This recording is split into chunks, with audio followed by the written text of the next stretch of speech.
ভাবতে কেমন জানি অদ্ভুত লাগে, একদিন আমরা কেউ থাকবো না। এমন অনেক মানুষ আজকে কবরে শুয়ে আছে যারা জীবনে নিঃশ্বাস নেওয়া অবস্থায় মরণের কথা হয়তো মনেই রাখে নাই। আজকে মরণ তাদেরকে এমনভাবে আলিঙ্গন করেছে, টেনে হিস্ট্রে মাটির নিচে নিয়ে গিয়েছে। তাও নিজের হাতে মাটি তাদেরকে টানে নাই, নিজের আপন সেই ব্যক্তিদের হাতে তার লাশটা আজকে মাটির মধ্যে শুয়ে আছে।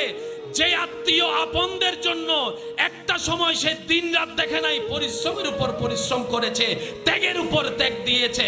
ডান হাত তুলে দেখাই, বলেন ঠিক কিনা? আজকে সেই আপনরা তাকে ঘরে রাখে।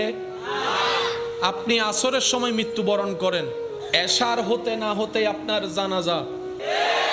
আপনার মৃত্যুর সংবাদটা যদি সকাল 10টায় শোনা যায়,